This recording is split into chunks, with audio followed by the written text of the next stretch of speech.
Welcome to the Daily Intelligence Brief from IntelStor for the 2nd of April 2026.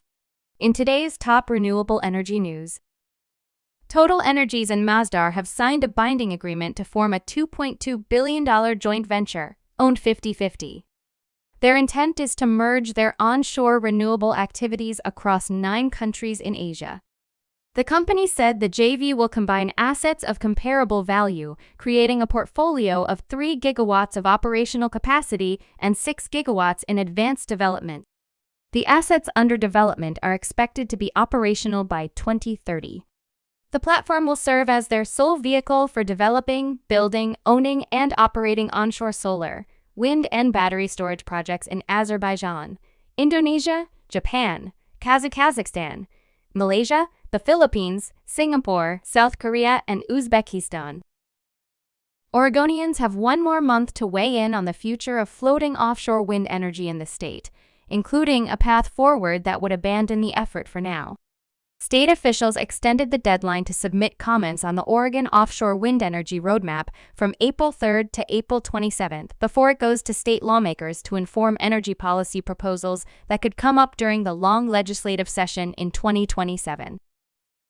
Keit Pentus-Rosimannus, a member of the European Court of Auditors, said that returning to oil shale-based energy production in Estonia is neither practical nor sensible. She compared Estonia's situation to Finland by stating that Finland could rely on wind energy when prices in Estonia peaked. Finnish power prices have remained lower because they invested heavily in wind energy and can now utilize significantly cheaper power. This year, 35% of electricity consumption in Estonia was covered by local fossil fuel-based electricity generation, while 43% came from electricity imports. Wind energy covered 1/5 of total electricity consumption across the Baltics in February. France plans to hold a big tender for 10 offshore wind projects and announce winners by late this year or early 2027 as part of its green push. The tender for 5 gigawatts of turbines fixed to the seabed and 5 gigawatts of floating ones is larger than usual. The auction for projects located in 7 areas in the English Channel, Atlantic Ocean, and Mediterranean Sea will include requirements to utilize domestic and European manufacturing capacities, as it seeks to reduce reliance on parts from China.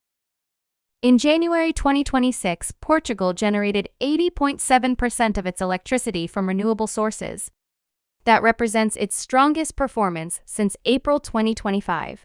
This placed it second amongst European countries analyzed, behind Norway's 96.3% and ahead of Denmark's 78.8%.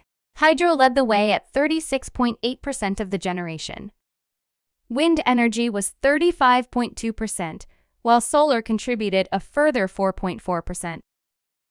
You can learn more about all of IntelStor's market and sales intelligence offerings at www.intelstor.com and subscribe to our channel today.